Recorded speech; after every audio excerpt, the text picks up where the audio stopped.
வணக்கம் தங்கவேல் சார், நல்லா இருக்கீங்களா? நல்லா இருக்குங்க. இப்போ நடக்கக்கூடிய அரசியலை பற்றி என்ன நினைக்கிறீங்க? இப்போ டிடிவி தினகரன் வந்து விஜய் கூட கூட்டணி வைக்கிறதுக்கு வாய்ப்பு இருக்கா? வாய்ப்பு இருக்குதுங்க. ஆ, அவங்க வாய்ப்பு இருக்கிறதுனால தான் அவரும் சொல்றாரு. இதில் உறுதியாக இருப்பாரா தினகரன்? இந்த நேரம் வரைக்கும் உறுதியா இருக்காரு. கிட்டத்தட்ட இது அண்ணாமலை கூட மறைமுகமா டிடிவிக்கு சப்போர்ட் பண்ணலாம் இல்லையா? பப்ளிக்காவே பண்ணுவாருங்க. ஓஹோ. பப்ளிக்காவே பண்ணுவாரு. ஏன் அவருக்கு அண்ணாமலைக்கு எடப்பாடியை பழி வாங்குறதுல அவருக்கு என்ன சந்தோஷமா இருக்கு? எடப்பாடி யார புழைக்க விட்டாரு? ஆ, அவங்க ஜாதிக்காரன் அவன் சொந்தக்காரன் தான் புழைக்க விட்டாரு. அவங்க சொந்தக்காரங்களாவது அவங்க ஜாதிக்காரங்களாவது நல்லா இருக்காங்களே. இப்போ தினகரனால அம்மையார் சசிகலாவோ ஓ பன்னீர்செல்வத்தால அவங்க சமுதாயம், குளத்தூர் சமுதாயம் எந்த வகையில் அரசியலில் பலன் பெற்றிருக்கு? அதாப்பட்டதுங்க. ம் இப்ப விஷயம் கேளுங்க. ம் இப்ப முக்குளத்தோர் எடப்பாடி பழனிசாமி கிட்ட ரெட்டை இலை இருந்தா ஓட்டு போடுவாங்களா? சரி, அம்மையார் சசிகலாவே வந்து கட்சியோட பொதுச் செயலாளராக இருந்துக்கிட்டு தம்பி எடப்பாடி பழனிசாமிக்கு ஓட்டு போடுங்கன்னா ஓட்டு போட்டுருவாங்களா? அப்படி கிடையாதுங்க. அந்த அம்மாவை ஏற்கனவே அவர் ஏமாத்திட்டாரு. நான் கேட்கறது ஏமாத்தினாருங்கிறது ஒரு விஷயம். இப்போ அந்த அம்மா வந்து கட்சியோட நீங்கள் பொதுச் செயலாளராக வாங்கம்மா, என்னை முதலமைச்சர் வேட்பாளராக ஏற்றுக்கிட்டு நீங்கள் பரப்புரை பண்ணுங்கம்மான்னா அந்த அம்மா பரப்புரை பண்ணுதுன்னே வைங்க, பண்ணுறாங்கன்னே வைங்க. அந்த அம்மாவுக்கு என்ன பதவி? அவங்க பொதுச் செயலாளர்னு வைங்க. சரிங்க. அப்போ மக்கள் ஓட்டு போடுவாங்களா? அப்பயும் போட மாட்டாங்க. அப்பயும் அப்போ எல்லாமே ஒன்றா இணைஞ்சு அம்மையார் சசிகலா எடப்பாடி பழனிசாமி முதலமைச்சர் வேட்பாளராக தேர்வு பண்ணுங்கன்னு சொன்னாலும் அம்மையார் சசிகலாவோட பேச்சை மதிக்க மாட்டாங்களா? அந்த அம்மா மதிப்பு போடுவாங்க. அந்த அம்மா முதலமைச்சர் வேட்பாளராக தான் ஓட்டு போடுவாங்க. இவரு போட மாட்டாங்க. இவர் எடப்பாடி பழனிசாமி முதலமைச்சர் வேட்பாளர் அந்த அம்மா ஏற்றுக்குவாங்களா? அந்த அம்மா ஏற்றுக்கிட்டாக்க தொண்டை ஏற்றுக்கணும்ல. அவங்களே ஏற்றுக்கிட்டாலும் தொண்டர்களை ஏற்றுக்க மாட்டாங்க. தொண்டர்கள் ஏற்றுக்க மாட்டாங்க. அப்புறம் ஒன்னா இணைஞ்சா ஆட்சிக்கு வந்துடலாம்னு மட்டும் சொல்றாங்களா? அது எப்படி சாத்தியம்? அதான் பட்டது. இப்போ ஒரு விஷயம் கேளுங்க. என்னன்னா இன்னொரு விஷயம் சொல்றேன். இப்ப ஸ்டாலின் வந்தாருங்க. ஸ்டாலின் முதலமைச்சர் ஆனாரா? ஜனங்களுக்கு நல்லது செஞ்சாரு. இப்ப என்ன செஞ்சாரு? 1000 ரூபாய் உரிமை தொகை கொடுத்துட்டாரு. இலவச பஸ் விட்டாரு. கரண்ட் பில்லு குறைச்சாரு. சரக்கு விலையை குறைச்சாரு. இத்தனையும் அவர் செஞ்சு அவர் ஒரு வாட்டி அவர் ஜனங்களுக்கு பாடுபட்டுட்டாரு. எடப்பாடியார் இருந்தாரு. அவருக்கெல்லாம் பாலமா கட்டி விட்டு 7.5% இட ஒதுக்கீடு வாங்கி கொடுத்தாரு ஏழைகளுக்கு. அவரும் நல்ல செஞ்சாரு ஜனங்களுக்கு. ஹலோ, சொல்லுங்க. இப்ப இவங்க 2 பேரும் ஜனங்களுக்கு உழைச்சிட்டு போதும். இப்ப புதுசா ஒரு ஆள் வந்துட்டு விஜய் ஒரு வாய்ப்பு கொடுக்கணும். விஜய் ஒரு வாட்டி ஏழை ஜனங்களுக்கு வேலை செஞ்சது போதும். நான் என்ன சொல்றேன்னா, இப்போ விஜய் டிடிவி இவங்க ஒரு கூட்டணி வைக்கிறாங்கன்னு வைங்க. அது பெரும்பாலும் திமுகவுக்கு பாதிப்பா அதிமுகவுக்கு பாதிப்பா? 2 பேருக்குமே பாதிப்பு. 2 பேருக்குமே அதிக பாதிப்பு யாருக்குன்னு கேட்குறேன்.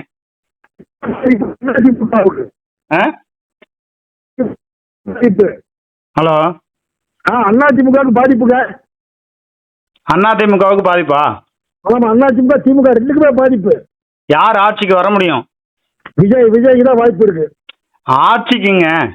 ஆட்சிக்கு தாங்க சொல்றேன். ஆட்சிக்கு எப்படிங்க விஜய் எப்படிங்க சாத்தியம்? அது என்ன கதையா இருக்கு? விஜய் இருக்கிறது 8% ஓட்டு தான். அவர் ஓட்டு இன்னும் ஓட்டே அவர் தீர்மானிக்க எவ்வளவுன்னு. அவர் ஆட்சிக்கு வருவார்னு எப்படி சொல்றீங்க?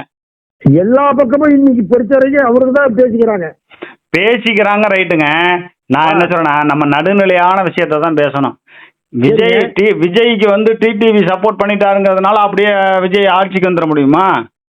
அப்படி பார்த்தாக்கா இவன் விஜய் கூட ஒரு 8% இருக்குன்றீங்க. இப்பெல்லாம் ஸ்டாலினே வந்தாலும் வருவார ஒழிய இவன் ஏடிஎம்கே வராது. அதுதான் நான் கேட்கிறேன். ஏடிஎம்கே வராதுங்க. அதாவது இப்ப விஜயகாந்த் எப்படி எதிர்கட்சி தலைவரா வந்தாரோ அது போல டிடிவியும் விஜயும் சேர்ந்தா எதிர்கட்சியா வரிசையா வரலாம். வரலாம். நீங்க நடுநிலையா பார்க்கணும். அப்படியே தமிழ்நாட்டுல அப்படியே பெரிய புரட்சி ஏற்பட்டு அப்படியே ஆட்சி அதிகாரத்துக்கு வந்துருவாங்கலாம் சொல்லிட முடியாது. சரிங்க. விஜய் கிட்ட இருக்கிறது 8% ஓட்டு தான், அதிகமெல்லாம் கிடையாது. மற்றவங்க சொல்றாங்க 20-25. நமக்கு தெரியும். அதெல்லாம் சும்மா டிவியில உட்காந்துட்டு பணம் வாங்கிட்டு பேசுறவன் தான் 20-25மா. விஜய் கிட்ட இருக்கிறது 8% தான். 8 to 10, அதுக்கு மேல தாண்டாது. அதுவும் கிராம பகுதியிலலாம் ஓட்டே கிடையாது விஜய்க்கு, கம்மி தான், 2% தான். அது போக டிடிவிக்கு எத்தனை சதவீதம்? ஒரு 5% இருக்குமா? 5 ஒரு 6 கூட வரும், 6-7 வரும். மினிமம் 5 தான் அவருக்கு. ஆ அதே நேரத்தில் விஜய் கூட சேர்ந்து கூட்டணி பிஜேபி இல்லாமல் கூட்டணி வைக்கிற பொழுது 2 பேர்த்துக்கு சேர்த்து 20% ஓட்டு கிடைக்கும். ஆமாங்க.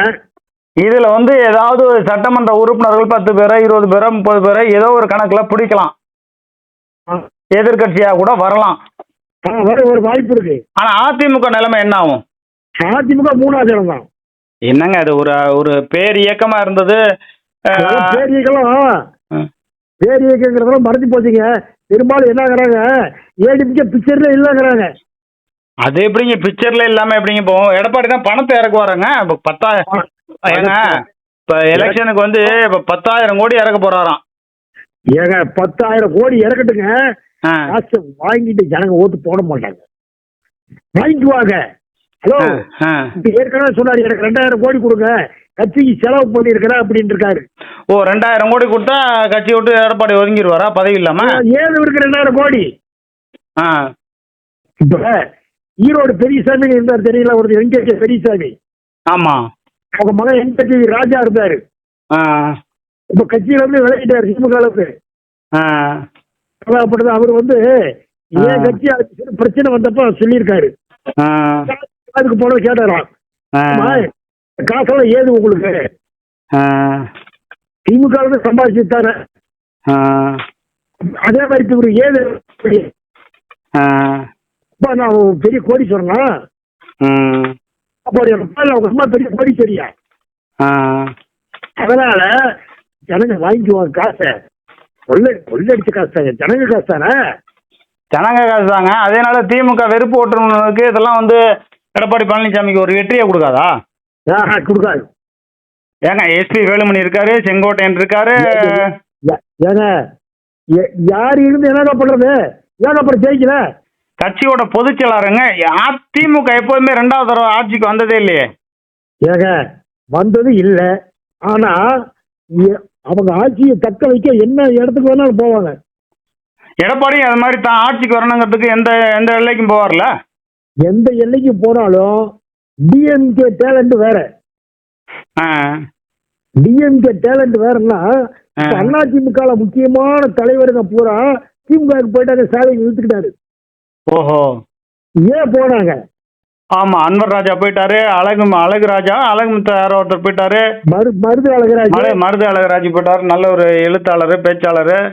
இப்ப ஒரு விஷயம் கேளுங்க, இதெல்லாம் வந்து எடப்பாடி பழனிசாமி மேல இருந்த வெறுப்புல தான் போயிட்டாங்க. ஓஹோ, எடப்பாடி பழனிசாமி என்னன்னா, நான் ஏற்கனவே உங்களுக்கு சொல்லியிருக்கேன், சிவந்தமன் படம் கதை தான். சிவந்தமன் படம் பாத்தீங்களா? சிவாஜி கணேசன் பாக்குறேன், உங்களுக்காண்டி ஒரு தடவை பாக்குறேன். அந்த படத்தை பாருங்க, சர்வாதிகாரியா திவான் நம்பியார் அந்த கேரக்டர் எடப்பாடி பழனிசாமி. ஏன் இவர் சர்வாதி இன்னும் எந்த அடிப்படையில சொல்றீங்க? அதான் படத்துக்கு அவர் தான் இப்ப நல்லத்தையும் வச்சு கூட்டணி பேசும்போது கூட்டணியை நாங்க பேசிக்கிறேங்கிறாரு. யார? Dindigul Srinivasa, KP Munusamy, CV Shanmugam, SP Velumani, Thangamani இவங்களை வச்சுக்கிட்டு அப்புறமே கூட்டணியெல்லாம் நான் பாத்துக்கிறேன், நான் பாத்துக்கிறேங்கிறாரு. மெகா கூட்டணி அவர் மட்டும் சொல்லிட்டே இருக்கிறாரு.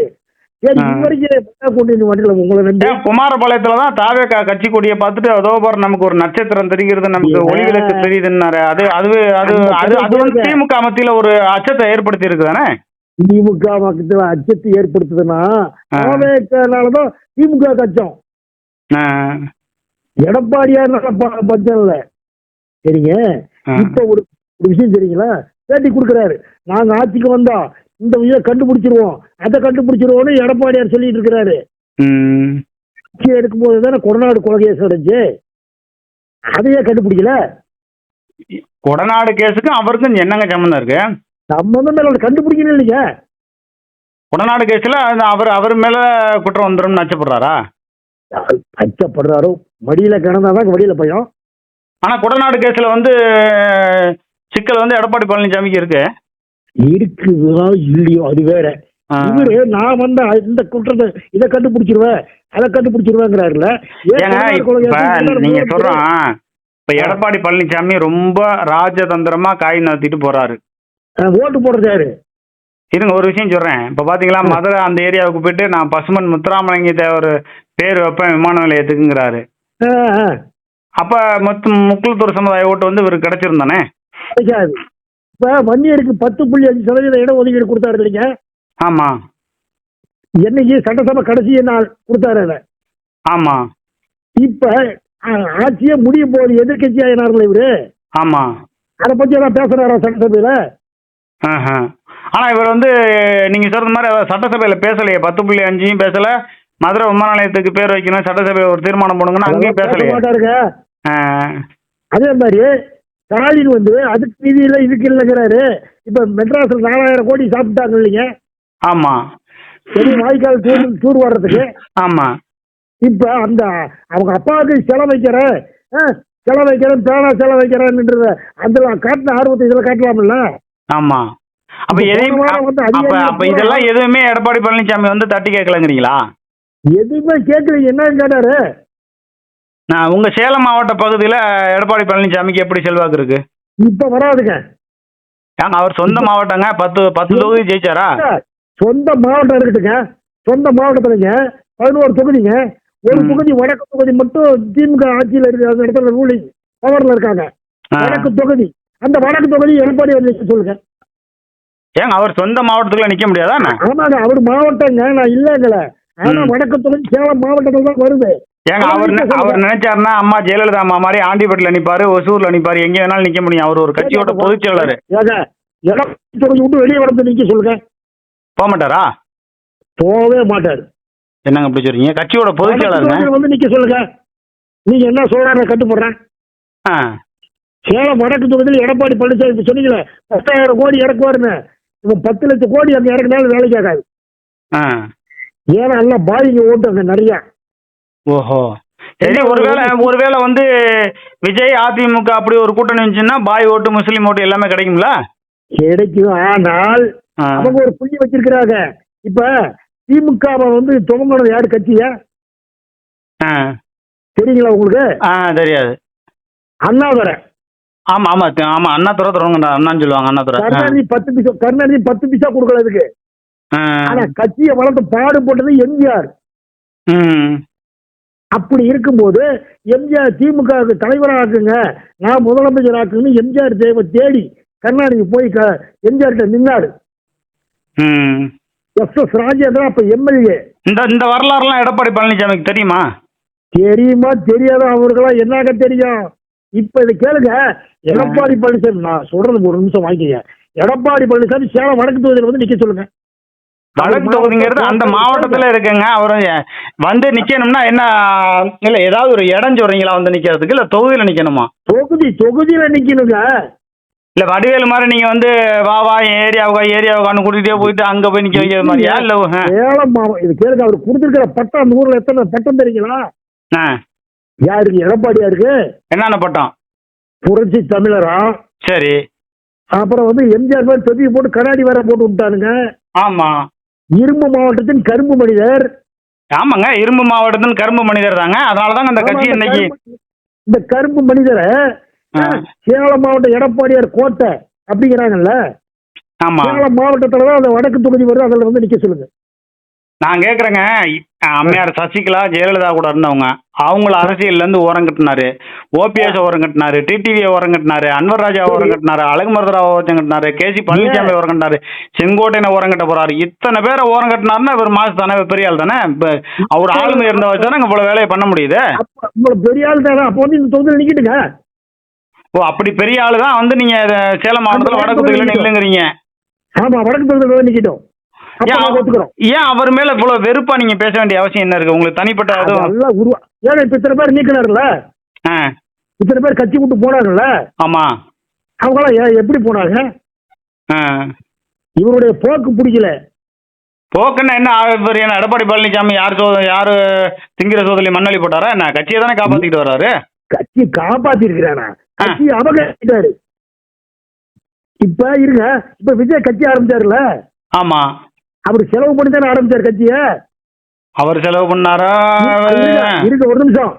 இப்ப விஜய் வந்து எடப்பாடி பழனிசாமி கூட சின்ன பையன் தானே. ஆமா, இப்ப அந்த பையனுக்கு வந்து துணிச்சல் இருந்து தனியா கட்சி ஆரம்பிச்சு ஒரு கொடியை வச்சுட்டாரு. எடப்பாடி பழனிசாமி அது மாதிரி கட்சி ஆரம்பிக்கிற அளவுக்கு என்ன பணம் இல்லையா, செல்வாக்கு இல்லையா? அதே மாதிரி வைக்க சொல்லுங்க. ஏங்க நீங்க சொந்த மாவட்டத்துக்குள்ளே வேற தொகுதியிலே வந்து நிக்க மாட்டாருங்கிறீங்க, அப்புறம் எப்படி கட்சி எப்படி ஆரம்பிப்பாருங்கிறேன். அப்ப இதுல இருந்து இவருக்கு எங்க இருக்கு செல்வாக்கு? செல்வாக்கு செல்வாக்கு இருந்த தானேங்க 30 வருஷமா அம்மையார் ஜெயலலிதா கூட இருந்த சசிகலாவே அரசியல் வந்து. இப்ப செல்வகர் சசிகலா தலையில அந்த அம்மாவே மண்ணை வாரி போட்டுக்கிட்டீங்க. இல்ல எடப்பாடி பழனிசாமி இந்த பதவிக்கு முதலமைச்சர் ஆனதுக்குள்ள அந்த அம்மா தானே காரணம். ஆமா, அந்த அம்மா தான் தலையில மண்ணை வாரி போட்டுக்கிச்சுல்ல. ஓஹோ. இந்த ஆளை கொண்டாட இடத்துல உட்கார வச்சனால தானே. ஆமா. இல்லைனாக்கா இவர் இந்த யாருன்னு தெரியுமா? கொண்டு வந்தாங்க. ஓ பன்னீர்செல்வமும் துரோகம் பண்ணார் தானே. ஓ பன்னீர்செல்வம் என்ன இருந்தாலும் அது ஒரு சாமி மாடு. அம்மா இருக்கும்போது பதிவு அமைச்சர் தான் அவர் பேரு. இவர் வந்து 89 எம்எல்ஏ சேவல்ல அப்படின்னு இவர் சொன்னாரு. யாரு? எடப்பாடி பழனிசாமி. ஐ கணேசன் அடி வாங்கினார், அது தெரியுமா யாருக்காச்சும்? யாருக்கிட்ட? I Ganesan ex MLA, ADMK MLA, Edappadi தொகுதி எம்எல்ஏ. அவர் பக்கம் அதிமுக எம்ஜிஆர் இருக்கும்போது 2 வாட்டி எம்எல்ஏ. 77 80ல. சரி. அப்ப அவரு பக்க கிளம்பியாரு அடி. யார? எடப்பாடி பழனிசாமியா? எடப்பாடி பழனிசாமி வந்து அடிச்சு விட்டாரா? அவர் பேர் என்ன? அவர் ஐ கணேசன் எம்எல்ஏ, எக்ஸ் எம்எல்ஏ. அடிச்சு விட்டாரா? ஆமா, அடிச்சு கப்புச்சு உட்காந்துக்கிட்டாரு அவரு. நீங்க என்ன கண்ணால பாத்தீங்களா என்ன? ஏங்க எல்லாமே கண்ணால யாரும் பார்க்க முடியாதுங்க. நீங்க இவ்வளவு தூரம் எடப்பாடி பழனிசாமி எதிர்த்து பேசுறீங்க, எனக்கு லோக்கல்ல இருக்கீங்க. உங்களை ஏதாவது ஏற்கனவே கொடநாடு கேஜில வந்து லாரியை விட்டு ஏற்றி என்னென்னமோ சம்பவம் நடந்துக்கிறாங்க, உங்களை ஏதாவது பிரச்சனை பண்ணியிருக்காங்களா? இது வரையும் பல தடவை என்கிட்ட பேட்டி கொடுத்துருக்கீங்களே. சேலம் மாவட்டம் வந்து அந்த மாவட்டத்துக்குள்ள இருந்துகிட்டே எடப்பாடி எந்த அளவுக்கு திட்டுறீங்களே, உங்களை எதுவும் பிரச்சனை பண்ணுவாங்களா? ஏகெல்லாம் பண்ண முடியாது. என்ன பண்ணுவாங்க? என்ன நாங்க அப்படியே பாட்டாளிக்கு பண்ணிக்குவோம். பாட்டாளி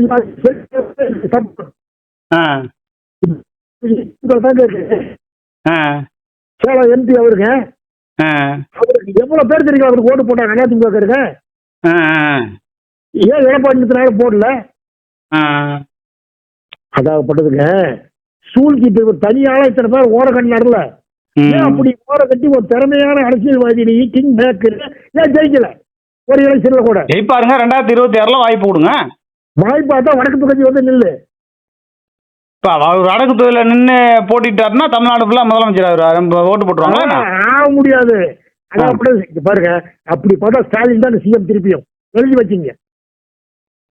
ஓ, எடப்பாடி பழனிசாமியா அந்த எடப்பாடி தொகுதியை விட்டு வடக்கு தொகுதியில வர சொல்லுங்க, அப்ப முதலமைச்சர் ஆயிடுவாருங்கிறீங்களா? முதலமைச்சர் அப்பயும் ஆக முடியாதுங்க. இதுக்கு மேல எடப்பாடியார் முதலமைச்சர் ஆக முடியாது. என்னங்க அவர் முதலமைச்சர் கனவுல தாங்க இருக்காரு. கனவு காணுங்க, நான் கூட தான் காணுவேன். நானும் தான் முதலமைச்சர் கனவு காட்டுக்குவேன். அதுக்கு என்ன காசா பணமா? என்ன பொசுக்குன்னு இப்படி சொல்லிட்டீங்க? அவரு இதுக்கு மேல முதலமைச்சர் ஆக முடியாதுங்க. அவர் ஒரு கட்சியோட பொதுச் செயலாளருங்க. கட்சி பொதுச் செயலாளர் கட்சிக்கு எவ்வளவு முதல்ல எவ்வளவு போட்டாரு? சேவல் சின்னத்துல இருந்தே அவர் எம்எல்ஏ இருந்திருக்காருல, அப்புறம் அதை விட என்ன வேணும்? எப்ப இருந்துங்க? எப்ப இருந்து எம்எல்ஏ? சேவல் சின்னத்துல இருந்தே வரும்போதே அவர் எம்எல்ஏ தான். சேவல் எப்ப வந்து 89ல வந்துச்சு. 89ல வந்துச்சு. அதுக்கு அப்படிதான் சொன்னாராம் ஓபிஎஸ் கிட்ட இவரு, நான் 89லயே எம்எல்ஏ, நானா முதலமைச்சர். சரி, இதே அந்த அம்மா இருக்கும்போது ஓபிஎஸ் சீமாக்கனாக்கள்ல ஜெயலலிதா அம்மா, இப்ப இவரு நான் சேவல்ல இருக்கும்போது எம்எல்ஏ என்னதான் ஆக்குன்னு நான் கேட்கலாம்ல அந்த அம்மாவா? ஆமா, ஏன் கேட்கல? நான் சொல்ல புரியுதா இல்லைங்களா? புரியுது. அப்புறம் 89 எம்எல்ஏங்கிற அப்ப வீரபாண்டி ஆரம்பம் சேலத்துல மாவட்ட செயலாளர் அவரு தான் திமுக. முன்னாடி அந்த அம்மா ஜெயலலிதா அம்மா உயிரோட இருக்கும்போது இங்க திருச்சி பாலத்துல எல்லாம் அந்த ஐவர் குழுல அவர் பேர் எடப்பாடின்னு எழுதியிருக்கோம். யார் அது எடப்பாடின்னு போட்டிருக்கு, யாருன்னே தெரியலன்னு நல்லா நினைச்சிட்டு இருந்தேன். அவர் முகமே வெளியில தெரியல. இது கேளுங்க, சேலத்துல வீரபாண்டியார் இருந்த வரைக்கும் அவர் எழுத்து எடப்பாடியார ஒரு அறிக்கை விட்டுருப்பாரு. கேளுங்க, விட முடியாதா? ஊடு வந்து கொண்டு போடுவாங்க உன. ஐயோ, இவன் ஊடு வந்து உங்க குடும்பத்தையே காலி பண்ணிடுவாரு எடப்பாடி வீரபாண்டியாரு. அதெல்லாம் அது என்ன காரணம் கேளுங்க. நீங்க சொன்னீங்களா, நீங்க சேலத்துல இருக்கிறீங்களா எடப்பாடியார் எப்படி எதுக்குறீங்கன்னு, வீரபாண்டியார் கதை கேளுங்க. வீரபாண்டியார் வந்து திமுக. இப்ப அண்ணா திமுக சுத்தி இருக்கிற மாவட்ட செயலாளர் பூரா வன்னியர். அதுல வேற ஒரு குரூப்புக்கும் வீரபாண்டியாருக்கு பிரச்சனை ஆகி போச்சு. அப்ப என்ன ஆயிடுச்சு, எல்லா கட்சிக்காரரும் மாவட்ட செயலர் பூரா வீரபாண்டியார் சப்போர்ட். அதிமுக சப்போர்ட், ராஜீவ்காந்தி தமிழக ராஜீவ் காங்கிரஸ் சப்போர்ட், காங்கிரஸ் எல்லாமே வீரபாண்டியனுக்கு சப்போர்ட். காரணம் மாமா மச்சா பங்காளின்னு போயிடுவாங்க. ஆமா. அப்ப இவர் என்ன பண்ணுவாரு? சரி இப்ப இன்னொன்னு நிக்கிறாங்க அந்த இடத்துக்கு ஒரு சேலம் ஒரு கோட்டை செல்வாக்கு இருக்குது. சரி, நீங்க இவ்வளவு தூரம் சொல்றீங்களா, தினகரன் வந்து எடப்பாடி தொகுதியில நிப்பாரா? அவர் எப்படி அங்க போய் நிப்பாரு? அதே மாதிரி அப்புறம் அவர் மட்டும் எப்படிங்க வேற மாவட்டத்துல போய் எப்படி நிப்பாரு, வடக்கு தொகுதி எப்படி நிப்பாரு? இப்படி சொல்றீங்களே. தினகரன் எங்க நின்னாரு? கோவில்பட்டியில கூட நின்னாரு. கேட்டுங்க. ஆர்கே நகர்ல நின்னாரு. ஆமா. பெரிய எம்பி ஆனாரு. இதெல்லாம் ஒரே மாவட்டமா? ஆமா, நீங்க சொல்றது சரிதான், வேற வேற மாவட்டம் தான். அப்ப இவன் சேலம் மாவட்டத்தில் இங்க வந்து நிக்கலாம்ல? நீங்க என்ன சொல்றீங்கன்னா, உங்களுடைய கருத்து அவர் வந்து ஆண்டிப்பட்டிக்கு போக வேண்டாம், திருச்சிக்கு போக வேண்டாம், புதுக்கோட்டைக்கு போக வேண்டாம், தஞ்சாவூர் போக வேண்டாம், மெட்ராஸ் போக வேண்டாம், சேலம் மாவட்டத்தில் இருக்கக்கூடிய வடக்கு தொகுதியில மேல போட்டிடியா அப்படின்னு சொல்றீங்க. ஆமா. அடுத்து இன்னொன்னுங்க, சேலத்துல நீ வந்து செல்வாக்கு உள்ள ஆளு அப்படிங்கும் போது உன் பையனை எம்பி வேட்பாளர் நினைச்சிருக்கலாம்ல? ஆனா நின்றுந்தா ஜெயிச்சிருப்பாரு தானே. காங்கேயத்துல எங்கேயோ நிக்க வைக்கிற மாதிரி தானே திட்டம் இருக்கு 2020. அந்த கதையை கேளுங்க. காங்கேயம் பூரா கவுண்டனுக்கு இருக்கிற இடம். ஓஹோ. சேலம் பூரா வன்னியர் பெல்ட். அப்ப சேலத்துல கவுண்டர் அதிகமா இல்ல வன்னியர் தான் எல்லாமே. இப்ப வன்னியர் வந்து இப்ப இந்த தடவை எடப்பாடி பழனிசாமிக்கு சப்போர்ட்டா இருப்பாங்களா? பாமக தான் ஏடிஎம்கே கூட்டணி வந்துருச்சு வரப்போது. பாமக இழுத்து பிடிக்கிறது அந்த எடப்பாடி தொகுதியில ஜெயிக்கணுங்கிறது தான், வேற காரணம் இல்ல. வேற காரணம் இல்ல. 2000 ஓட்டுக்கு 2000 கொடுக்குறாங்க. யாரு? எம்பிக்கு 2000 ஓட்டு கொடுத்தாருங்க. அதே வந்து மித்த தொகுதிக்குலாம் 250 ரூபா. ஆமா. அதனால அந்த தொகுதியில 70,000 ஓட்டு லீடிங் வாங்கினாரு. எடப்பாடி தொகுதியில தான் தொகுதியில வந்து ஓட்டு கம்மி ஆயிடுச்சுன்னா நமக்கு அசிங்கமாயிருமேன்ட்டு ஓட்டுக்கு 2000 ரூபா. 2000. அதுக்குதான் அதே 2000 வடக்கு தொகுதியில வந்து கொடுக்க சொல்லுங்க. கொடுக்கல. அவர் நின்று கொடுத்தாலும் ஜெயிக்க மாட்டாருங்கிறேன். 2026 ஓட்டு போட மாட்டாரு பண்ணிருங்க. நான் சொல்றது புரியுதுங்களா? புரியுது. இப்ப சேலத்திலயும் எத்தனை பிரச்சனை. போன வாரம் பாத்தீங்களா, இவரு எங்க கிடந்தா குப்பையில கிடந்திருக்குது. ஆமா, பாத்தீங்களா இல்ல பேப்பர்ல? பார்த்தேன். என்ன பண்ணானுங்க நான் சொல்லட்டுங்களா? நான் அன்னைக்கே சொன்ன உங்ககிட்ட. ஆமா. இவ போட்டோவை பாத்துட்டுங்க. இப்ப இன்னொரு பேனர் இல்ல, இவரு போட்டோ மட்டும் போட்டுக்கிறாரு. எம்ஜிஆர் போட்ட ரவுண்டு, ஜெயலலிதா போட்ட ரவுண்டு. ஆமாங்க, எம்ஜிஆர் மறைவு பிறகு ஜெயலலிதா அப்படித்தானே பண்ணாங்க. அதே மாதிரிதான் இவர் எடப்பாடியார் பண்றாரு. இதுல என்ன இருக்கு? சரிங்க. இப்ப எம்ஜிஆர் ஜெயலலிதா மாதிரி ஒன்னா எல்லாரும் மனுஷன் தானங்க. இதுல என்ன இருக்கு? அப்படி பார்த்தா இப்ப இன்னொரு விஷயம் நான் சொன்னது அன்னைக்கே உங்ககிட்ட என்னன்னு தெரியல. எவ்வாறு ஸ்டேஷனுக்கு டாக்டர் அப்துல் கலாம் பேர் வைக்கணும் அப்படின்னு நீங்க சொல்லுங்கன்னு அவங்க செய்யுங்கன்னு சொன்னேன். ஆமா. இப்ப அந்த பேர் வச்சா யாராவது எதிர்ப்பு தெரிவிப்பாங்களா? இல்ல, பண்ண மாட்டாங்க. இந்த கட்சி யாராவது எதிர்ப்பு தெரிவிப்பானா? அவர் நம்ம நாட்டையே காப்பாத்தினவருங்க. கண்டிப்பா. அதனால தான் இவன் ஸ்டாலின் வந்தா காங்கிரஸ் மேல வைக்கிறான். எவ்வாறு ஸ்டேஷன் அவங்க அப்பன் பேர் வச்சிருவான். ஏன்னா சென்ட்ரல் எம்ஜிஆர் பேர் இருக்குது இல்ல. எம்ஜிஆர் கொடுத்து சிவந்த கிடக்குதுங்க. எம்ஜிஆர் பேர் வேண்டாங்க, கலைஞர் பேர் வேண்டாங்க. இந்திய சுதந்திரத்திற்கு யார் பாடுபட்டாங்களோ அவங்க பேர் வச்சா கூட போதும். இப்ப இந்த காசால போர் நிறுத்தம் போது போராடினாங்க ஸ்டாலின். போன வாரம் ஞாபகம் இல்லையா? ஆமா. இஸ்ரேலுக்கு காசாவுக்கு போர் நடக்குது இல்ல. இந்த அவாசுகளுக்கு எதிர்ப்பு தெரிவிச்சு இவங்க கண்டனம் போராட்டம் நடத்தினாங்க போன வாரம். இப்ப பாகிஸ்தான்காரன் இப்ப பகல்காம் தாக்குதல் நடத்தினாங்கல்ல. ஆமா. பாகிஸ்தானுக்கு எதிராக போராட்டம் நடத்தினாரா? நான் சொல்றது புரியுதா இல்லைங்களா? புரியுது. ஏன் செய்யல? இதெல்லாம் வந்து எடப்பாடி பழனிசாமி ஏன் கண்டிக்கலங்கிறேன். கண்டிக்கலாம். தில்லி வேணுமே இருக்கலாம். எடப்பாடி பழனிசாமி ஒரு எதிர்கட்சியோட தலைவருங்க. இன்னொரு சந்தேகம் ஒண்ணு கேக்குறேன். எப்படி இவ்வளவு மனசங்கடத்துக்குள்ள எதிரும் புதிருமா எலியும் பூனையுமா இருக்கக்கூடிய எடப்பாடி பழனிசாமியும் ஓ பன்னீர்செல்வமும் சட்டசபையில பக்கத்துல உட்கார்றாங்களே, எவ்வளவு கடுப்பா இருக்கும்ல? கடுப்பா இருக்குங்கிறதோட இன்னொன்னுங்க, இப்ப இன்னொன்னு சொல்றேங்க. இப்ப இது மேல நீங்க சொன்னீங்கன்னா சசிகலா அம்மா இவரை ஏத்துக்குச்சு கட்சியில அப்படின்னு ஓபிசி ஏத்துக்குச்சுன்னு வைங்க, இவருக்கு ஓட்டுக்கு வந்து அப்பயே போட மாட்டாங்க நாட்டுக்கு தொண்டருங்க. ஏங்க எடப்பாடி பழனிசாமி அம்மையார் சசிகலாவை எதையோ பார்த்து குறைக்குதுன்னு சொல்லாம சொல்லிட்டாரு நாயின்னு. ஆனா தினகரனை பத்தி திட்டினதுக்கு தினகரன் எதிர்த்து விடாம ஒவ்வொரு நாளும் தலைமை பேட்டி கொடுத்து எடப்பாடி பழனிசாமி கிளிக்கிறாரு. ஆமாங்க. இப்ப கூட ஏன் இந்த அம்மா சசிகலா அம்மா வந்து ஏன் எடப்பாடி பழனிசாமின்னு பேரை கூட ஏன் சொல்ல மாட்டேங்கிறாங்க? ஏங்க இவங்கெல்லாம் வேற ஒரு மேட்டர்ல இன்வால்வ் ஆயிருக்காங்க. யாராரு?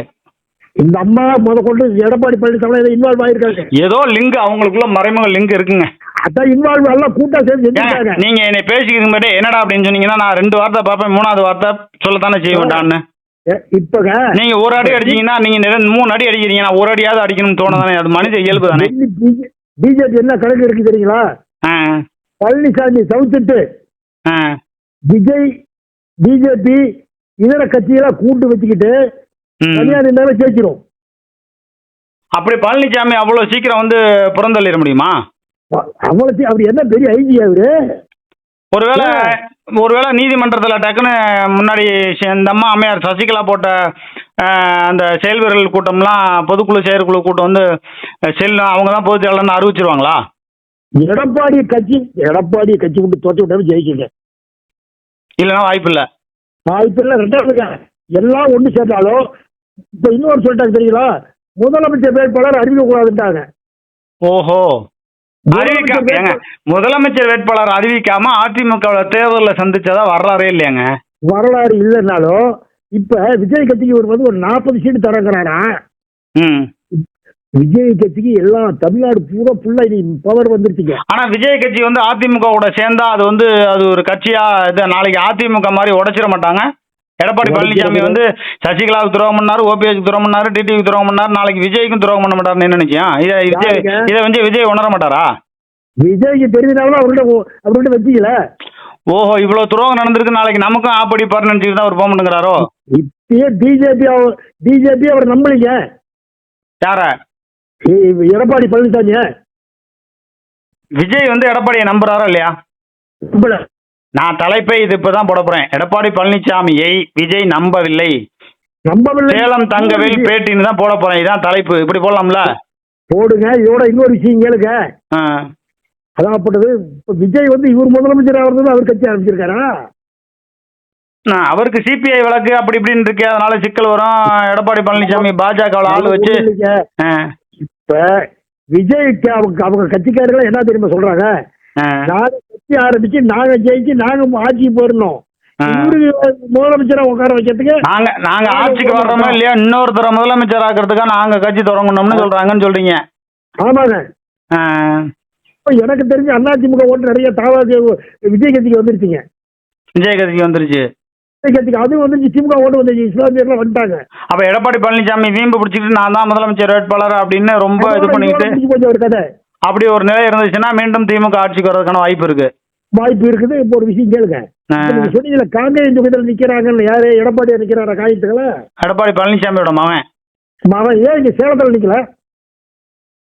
நீங்க தானே மாவட்டம் போய் நிக்க வேண்டியதானே? நீங்க தானே சவால் விட்டீங்க. அப்புறம் காங்கேயத்துல போய் நின்னாலும் ஏன் நிக்க கூடாதுங்கிறீங்க?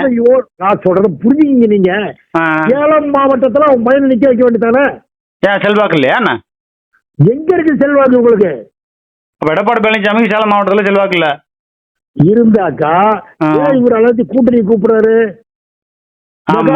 மெகா கூட்டணின்னு. ஆனா அதிமுக வந்து வலிவிக்க போய் கூட்டணி கேட்டதா வரலாறுலயே நம்ம கேள்விப்பட்டதே இல்லைங்க.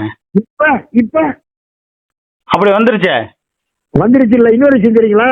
தன்வினை தன்னை சுடும், ஒட்டப்பம் வீட்டை சுடுங்கிற மாதிரி செய்த பாவம் செய்த வினையும் பின்னால் வந்து பிடர்கள் அடிக்கும்பாங்க. இவர் போய் இப்ப கூட்டணிக்கு எம்பி எலெக்ஷன்ல மன்சூர் அலிகான கூப்பிட்டாரு. இப்ப விஜய பார்த்து அங்க பாரு கொடி தெரியுது, நமக்கு ஒரு நட்சத்திரம் தெரியுதுங்கிறாரு. அந்த கொடி கதை கேளுங்க. அந்த கொடி அவங்க போலீங்க. இவன் காசு கொடுத்து வாழ்க்கை கொண்டாண்டா.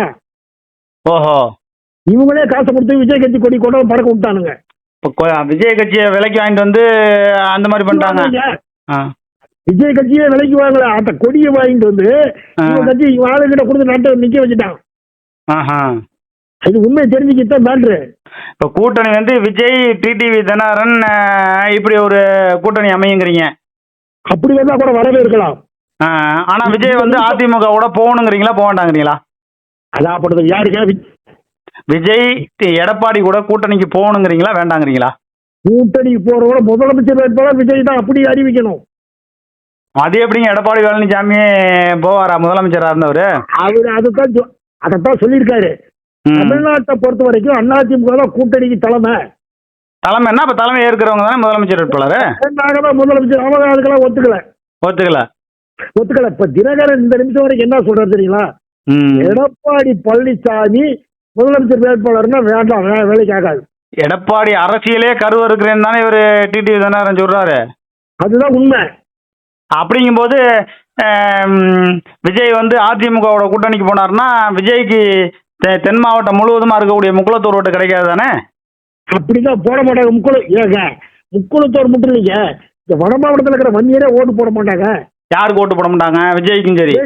இங்க போட மாட்டாங்க. ஏடிஎம்கும் போட மாட்டாங்க, விஜய்க்கும் ஓட்டு போட மாட்டாங்க. விஜய் வந்து அவங்க கூட கூட்டு போட மாட்டாங்க. அதான் நான் சொல்ல கேட்கறேன். எடப்பாடி பழனிசாமி கூட விஜய் கூட்டணிக்கு போனா தென் மாவட்டத்தில் உள்ள முக்குளத்தூர் ஓட்டு கிடைக்காது, சேலம் மாவட்டத்தில் இருக்கக்கூடிய வன்னியர் ஓட்டு கிடைக்காதுங்கிறீங்க. ஆமா ஆமா, போட மாட்டாங்க. ஆக மொத்தத்தில் எடப்பாடி பழனிசாமியை விஜய் நம்பவில்லை. ஆமாங்க, விஜய் நம்மள எல்லாத்தையும் நம்மளவங்களை பூரா கழுத்தெடுத்துட்டாருல. அப்ப அது மாதிரி நம்மளையும் கழுத்தறுத்துருவாரு, அரசியல் இல்லாம பண்ணிடுவாருன்னு விஜய் யோசனை பண்றாரு. நான் ஒரு சின்ன சந்தேகம் உங்களை கேட்கறேன். மோடி அடிக்கடி வெளிநாடு போறாரு. கேளுங்க, மோடி வெளிநாடு போறாரு, அதனால பிரதமர் பதவி பழனிசாமி நீ ஒரு 10 நாளைக்கு நீங்க இருங்க போவாரா மோடி? அப்படி பண்ணாருன்னா அப்புறம் மோடியவே அரசியல் இருந்து இல்லாம பண்ணிடுவார்ல. அம்மையார் சசிகலா ஜெயிலுக்கு போனாங்க, கட்சியில இல்லைன்றது, அப்புறம் மோடியவே கட்சியில நீ இல்லையா அப்படின்னு சொல்லிடுவார்ல. ரொம்ப ரொம்ப நன்றி உள்ளவர் தானே இவரு. அதான் சொல்றேன், நம்பிக்கையானவர் தானே. அதனால அப்புறம் இவர் யாரு ஒத்துக்குவாங்க? அப்ப எடப்பாடி பழனிசாமி விஜய் கடைசி வரலையும் நம்ப மாட்டாங்கிறீங்க. நம்ப மாட்டார், நம்மளும் அவனுக்கு முடிஞ்சு போச்சு கதை. சரி பாப்பா, நம்ம செய்தியோட எதிர்க்கிறது வந்தோம். எடப்பாடி பழனிசாமியே விஜய் ஒரு காலமும் நம்ப மாட்டாரு. விஜய் டிடிவி தினகரன் கூட்டணி வந்தா எதிர்க்கட்சி வரிசையா வரது கூட வாய்ப்பு இருக்கு, மீண்டும் திமுக ஆட்சிக்கு வரதுக்கான வாய்ப்பு இருக்கு அப்படின்னு பல்வேறு கருத்துக்களை சொன்னீங்க. உங்களுடைய நல்ல நோக்கங்கள் வெற்றி பெற வாழ்த்துக்கள். நன்றி, வணக்கம். வணக்கம் வணக்கம் வணக்கம் வணக்கம்.